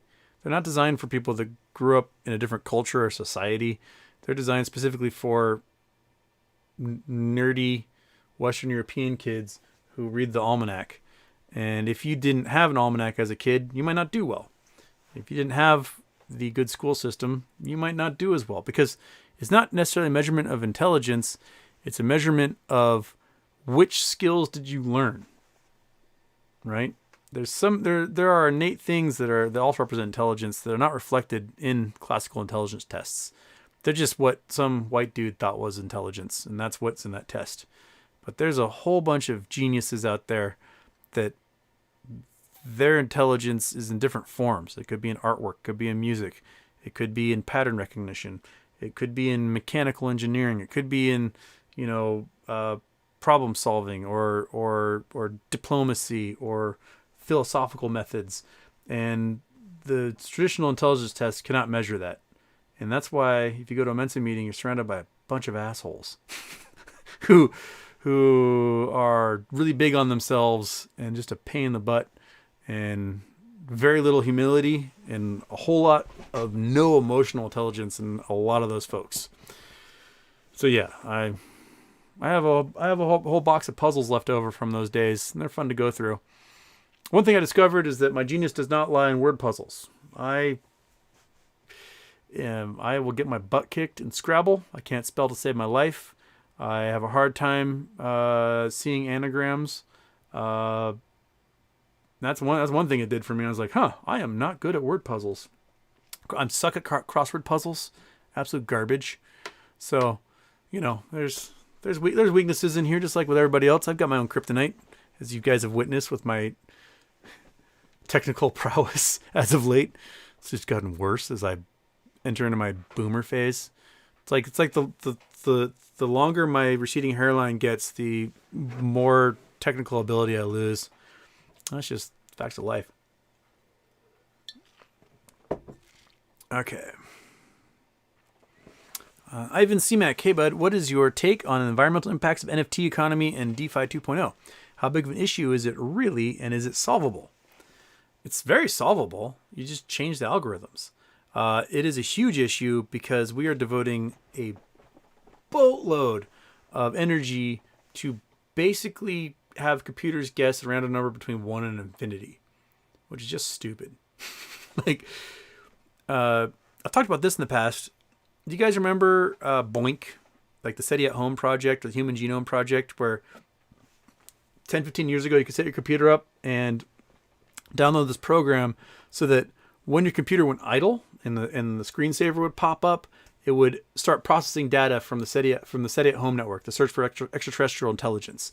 So it might download information from the radio telescope somewhere in the world, and like Arecibo in Puerto Rico or something. So you get all this data from somewhere that this radio telescope looked at, and it will crunch the data and organize it and look for patterns and for things that could be communication signals. And so everyone's computer is working in this collective effort as if it's one giant supercomputer, because you got millions of computers hooked up to this network, and all of them are crunching data in real time. And it does huge benefit for a scientific field, because everyone's computers were devoted to crunching this data, rather than these groups having to spend millions of dollars to rent time on like the Maui supercomputer or another supercomputer out there to do the same thing. Now, they would issue credits. They would just kind of sit there on your screensaver and be like, hey, you've made 200,000 credits so far. Good job. You've done a lot of help for us. And then they would beg you for money. And I wrote them years ago, just before they went bankrupt. I was like, hey, you guys should tweak your algorithm so that rather than just awarding these fictitious credits, which mean nothing, you award a cryptocurrency. And so everyone's computer who's doing this work for your project gets a crypto coin instead of just meaningless credits. And then you can ask for those crypto coins to be donated back to the SETI program or Boink in general, so that it can pay for your program. You can sell them on a marketplace or an exchange, something. And no one listened to me, and then they went bankrupt. But I would rather have an algorithm set up for sequencing genomes or doing other large mathematical scale problems and earning crypto coins that way. Because we have all this gigantic computer power being devoted to guessing a number between 1 and infinity, essentially, to get a Bitcoin or Ethereum, or to mint an NFT, or whatever stupid crappy mining they're doing. And we could, put that work towards something that helps humanity so that when we expend that energy, it's not just generating heat and CO2. It's actually solving real world problems. It could be calculating the aerodynamics of a bullet train, or, figuring out the nuclear thresholds inside of a power plant, or something, anything. And I would love for all this crypto mining to turn into something like that, right? Let's change how we're spending this energy on all these computers, just making heat and burning carbon. We need a better system, because we can't be burning an Argentina's worth of energy just mining one type of cryptocurrency, because we got thousands of others out there that are doing that. So yeah, we need a better system. That's my opinion on that.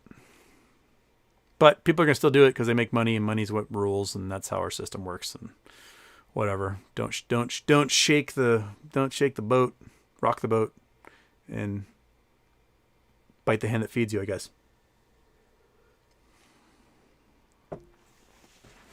CT Moon, is it true that market makers can naked short for the sake of liquidity? Why is that legal?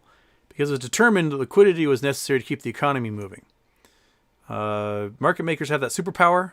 So if there's a huge bid-ask spread, and let's say like last April, there was a bid-ask spread on one of the markets, one of the exchanges, where the highest bid was $179, and the lowest ask for GME was $55,000.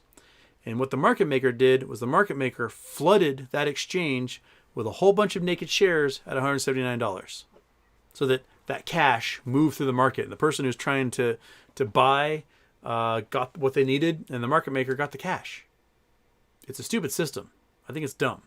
I think if the bid-ask spread is that big, then the person who's bidding either needs to lower their price, the person who's asking needs to raise their price, and that's how the market works. That we can't be creating fake markets that falsely depress the price of a stock just because we need liquidity to be passing through. It's dumb, and I think we need to change that. And I think it's one of the things that will change after this correction, MOAS, whatever happens.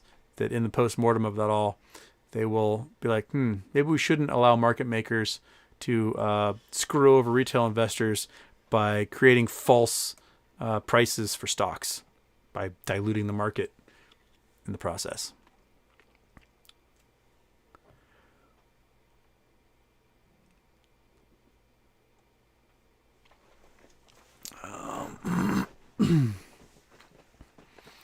Oh, DVS is loving the dip, buying some more. All right. Yeah. Derek, what's your thoughts on SEAC? Rumor has it up 100%. One is SEAC.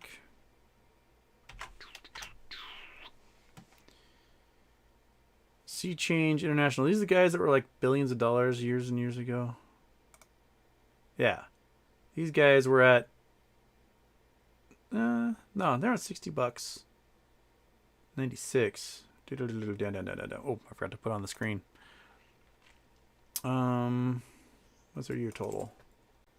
Well, they dropped quite a bit and they rose quite a bit. So they were at what, 72 cents? Now they're at $1.72. So they went up over 100% in just what? Oh, just last few days. Just this week.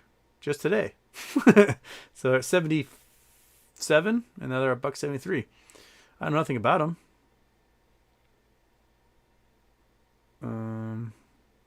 TrillerNet. Huh.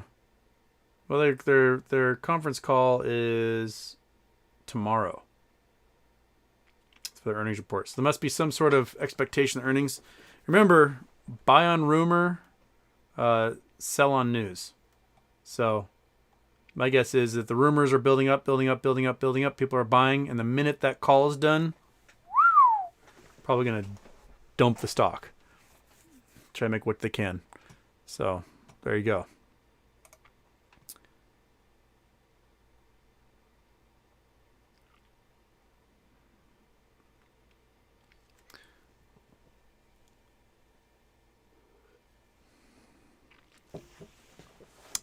Then is 2635. How about people from Europe? My broker is my bank, and they didn't turn off my buy button either in January.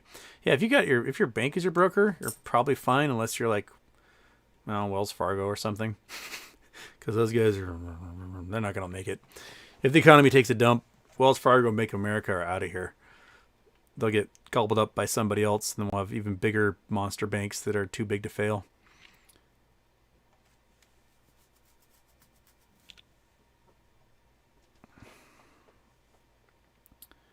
Okay.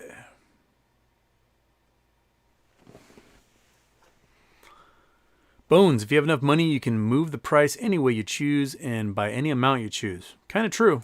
You can manipulate the market really easily if you are very rich. Because you're a big player. You are a whale. And those whales displace a lot of water. And so, you know, other than a seafloor eruption, the biggest thing around is going to be that whale, right?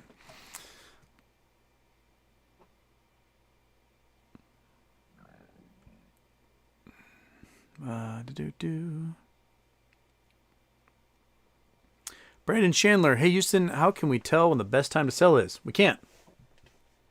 We honestly can't. Which is why I have my ladder method. Because somewhere along the line is going to be the best time to sell, and I want to be able to hit that thing. And that's my goal. And remember, that price is probably going to be doing a lot of this, bouncing from peaks and valleys during MOAS. And so you just don't know when the best time to sell is going to be. That's why I just shoot for retirement. And anything above that is going to be added benefit. So, you know, as long as you have enough money to retire comfortably, you won, right? Anything more than that is icing on the cake. If you get too greedy, you'll bag hold and you may miss everything, and you might be stuck watching that boat sail away. And go, damn it. It happens. I get greedy on some things when I might be having a good play on options. I'm like, yeah, one more day. And then all of a sudden, oh, well, if I'd sold yesterday, I'd been up 300%, but I didn't, so now I'm screwed. Yeah. My advice, and I'm not a financial advisor, is aim for comfort and you won't miss out. If you shoot too high, you might miss the boat. So you want to make sure you at least can cover some bases there. Adam Watkins. Oh, he's got another one for me. Crow, non-crow barbecue. This should be interesting. What we got here? Boom. Boom. And the boom. Control V. Gotta delete that guy. Put a comma in there and shabam. Now where are we going? I have no idea. Going North America? Where am I? I'm in the desert somewhere. I am at... Oh! We're at one of those big solar farms with the boilers. These things are cool. So, these are a whole bunch of giant mirrors. And these mirrors shoot and focus all the sun's energy onto a certain point, which is this big giant bright blob, which is a boiler. And it heats the water, turns a turbine, generates energy that way. These things are huge. And yeah, definitely will make a crow, not crow barbecue. There's what, 1, 2, 3 of these, and then there's a traditional photovoltaic solar farm out here. There's a golf course. Look at that lush golf course in the middle of this nothingness. Where are we? Are we in Nevada? Got a dry lake bed. Got some more solar farms. Prim. Where are we? What road is that? Jean, Good Springs, Nelson, Boulder City. Oh yeah, okay. We're in California. Oh, that's California border. All right. So Pahrump. So then Death Valley. Death Valley's over here, right? Yep. Death Valley National Park. Amargosa Valley. Pahrump. Big Dune will be up here. I have not been through this part. I've been through Baker. That was a long time ago. Mountain Pass. Yeah, this all must be new since the last time I maybe went through this area. But I've never been through Prim. It's not that I know of. That's cool. I dig that. Definitely would barbecue some birds. Most certainly. There's some cool stuff out here. There's some cool mountains. there's a ton of gold and silver in these hills, and people really, it's so miserably hot that people really haven't had a chance to explore it much. But you know, it's a bunch of mines. Like here's a mine there. There's a mine. There's a mine. There's another mine. There's a mine. There's mines all over the place out here. This leads up into Las Vegas there. So that's probably powering some casinos, be my guess. Cool. I dig it. Are they below sea level here? Oh no, they're way up there. We're at 2,000 feet. Dang. All right. 2,000. Huh. All right. Cool. Cool spot. I dig it there, Adam.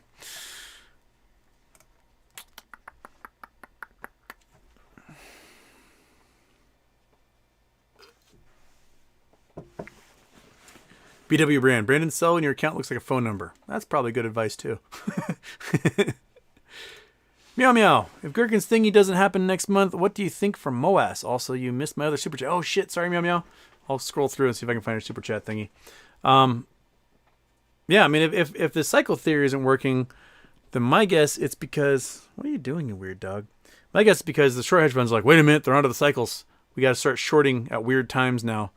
And do all sorts of stuff, get failed to delivers and whatnot. Come on, dog. You're being weird. Sorry, let me go to super chat. Meow Meow, I'm sorry. I apologize. 1,000 apologies. Where are we going? Where are we going? Gotta get down here. Reset. There we go. Oh, there it is. Meow Meow. Why do they brag that shorts are up marked to profits when that means before covering? Actual profit is after covering, isn't it? Yes. So the shorts may have cash on hand, but they have a whole boatload of obligations that are tied to that cash. So they shouldn't be allowed to take that cash and do much with it until they close position and they get their profits from it. But they're not closing position. And my guess is that they're taking that cash and they're making other plays with it. They're taking that cash, they're dumping it into crypto, or they're dumping it into a pump and dump on some other stock. Or some of the in trouble hedge funds might be taking that cash and sticking it in an offshore bank somewhere. So that, you know, when the bill comes, they go, I don't have it. I don't know where it is. It's gone. It was our partner firm in Caymans. Oh, well. And that partner firm in Caymans is owned by some hedge fund manager. So I wouldn't doubt if a whole bunch is being offshored. Because that's what you do. If you've got access to billions of cash, you go, I'm going to take that and put it over there. I don't know where it went. It's gone. That's what the entire Russian economy has done. Everyone at the top in Russia takes the money out of Russia and goes, Cyprus, Panama, right? Cayman Islands, Singapore. You know, the cash is gone. I don't know where it is. So, yeah. Houston went to the dentist. Teeth looking clean. No, I just finally brushed them. No.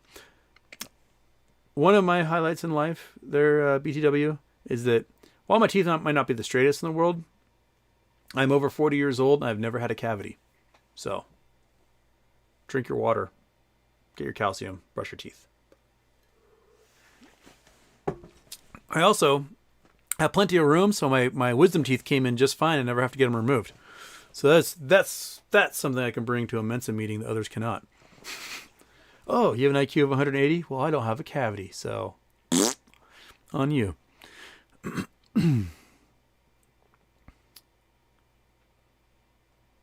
right. Okay, I got like 10 minutes left here, and that's all my brain can do for today because I spent so much time doing grading today. I'm a little loopy. Yeah. Oh, Richard Lithuanian. How's it going? It's going great. How is things in Lithuania, where the people are tall and the basketball is good?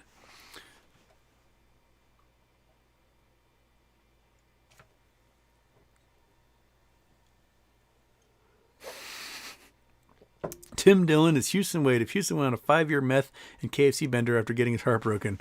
Love your work, Houston. I have no idea what that means. Who's Tim Dillon? Tim Dillon. Turn off Google Earth. Go back here. We're going to put Tim Dillon. What? Images. I have no idea who this guy is, but I can see it a little bit. All right, yeah, yeah, definitely. If the KFC bender happened, the first thing there I thought Anthony Jalesnik. I'm like, I that guy is more my size, I think. But I don't know who Tim Dillon is otherwise. I have to look him up. I have no clue. Not a clue. All right.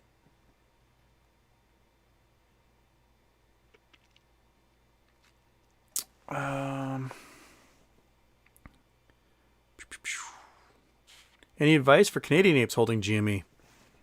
I don't see why it would be any different than American apes or British apes or German apes. Just, hold. Buy and hold. That's what we're doing. And again, buying and holding is not financial advice. I'm not a financial advisor. But that's the strategy that's been winning against these folks.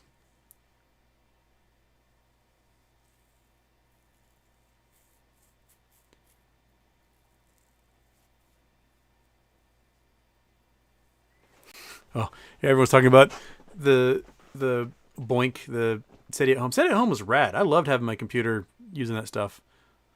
All through college, it was just sucking energy, helping find aliens if it could. Blue Hefner, DOG being involved is a great thing, and I would feel like they have been investigating for months and wouldn't announce it if they didn't have evidence. Thoughts? Yeah.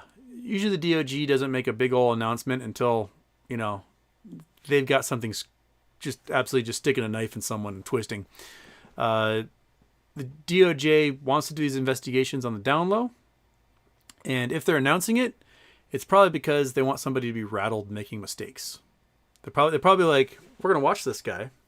We already know why he's doing it squirrely, but now we're gonna catch him red-handed doing it because he goes, oh no, I'm being investigated, and they might move some money to accounts offshore legally, or screw over their hedge fund investors, or something that's going to be like the nail in a coffin that allows them to like pick that person up, squeeze them for information, and get the next hire guy.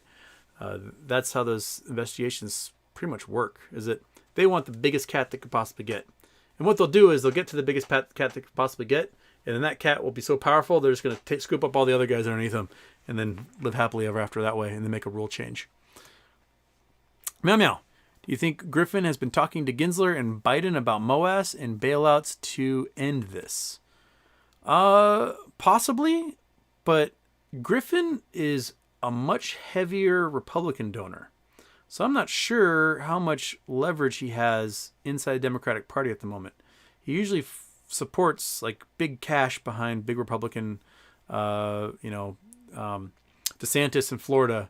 One of the biggest donors is Citadel to DeSantis in Florida. So, Democrats don't really like DeSantis in Florida. So I'm not sure how much listing they're going to be doing if they're the ones in charge. And Gensler is an old school dude from the financial industry, and everyone in the financial industry seems to hate Ken Griffin. So, my guess is he didn't make any friends at the club. Yeah. So there we are. Deck P, Loopring GME today. That would be fantastic news. I hope so. I haven't heard anything. Press release. Loopring.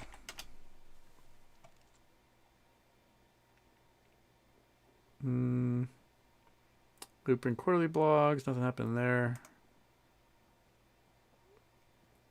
Nothing new there. So no news coming up on Loopring at the moment. Yeah, go. Enter. The most recent news is just some price analysis stuff and nothing really big for the last week. So if it is tomorrow, they're not making any tremblings, any foreshocks for it. I hope so. We've got 17, 18 days left in the year, and they said something's going to happen Q4. So it's got to happen at some point, right? Unless there's really behind schedule from what was so optimistic just a month ago. Yeah.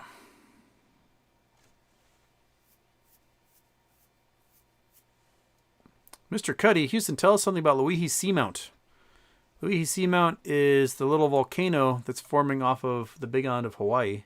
We can talk about Loihi. Well, briefly anyway. Bring that back up. Go back there. Do our big zoom out. And then fly across the Pacific to the Big Island of Hawaii. So, let's get this back north. Hawaiian Islands are built on a hot spot. So the hot spot just keeps spurting lava up from the mantle. And then the Pacific plate moves west over it. So it keeps moving west, keeps moving west. This whole thing moving west. So if you look at, the ocean floor, you've got the Big Island where the current volcanoes are. And you have the main other islands of Hawaii that make up the extinct volcanoes. And you have a whole bunch of extinct volcanoes that are now seamounts or atolls that work their way all the way out. There's a little bend. This is where India hit Asia 42 million years ago and twisted the entire Pacific plate. And it heads off and it dives up underneath Kamchatka Peninsula.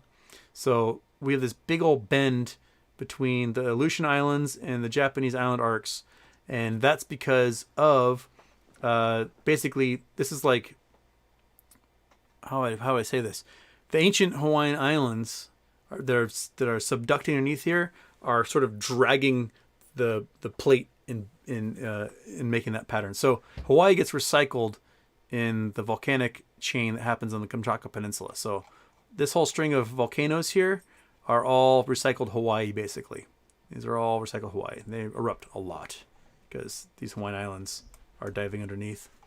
But that being said, as that plate moves, new volcanoes form. And the most active volcano in the world is Kilauea Volcano here, which is just off of the east side of Mauna Loa, the largest volcano in the world. And just to the east of Kilauea, southeast of Kilauea, is the Loihi Seamount. And this is another new hotspot volcano that is forming. It's thousands of feet down below the surface of the ocean, so it's going to take about 10,000 years before it breaks the surface. So it's got a lot more erupting to do before it gets up there. And so it will either form a new island or it will make the Big Island bigger. So it may still be attached to this guy, and the Big Island might get bigger for a time before all this stuff starts to erode and fall into the ocean. But it's right there. And there's also, probably this might be another hot spot forming down here. There's quite a few chunks in there. Okay, Meow Meow. Meow Meow says, if BBig announces the new record date and dividend amount and valuation, do you think shorts cover? I mean, the S3 data has the short interest, or the reported short interest just a couple months ago was like 230% on BBig. Now, the price is pretty low right now. The price is like below $3, or it was the other day. What are you, BBig?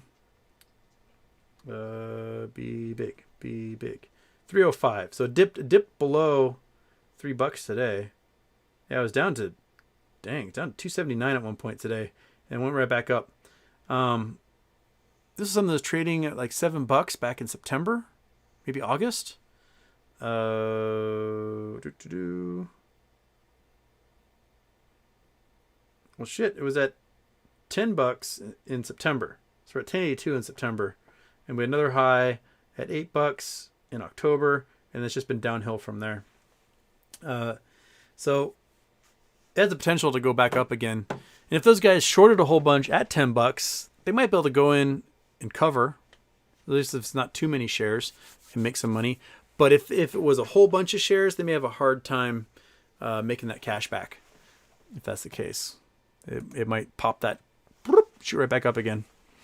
I'm an idiot, and I bought it at like $6 thinking that the dividend was going to happen sooner. So I'm hurting, just buying, holding, hurting. Yeah.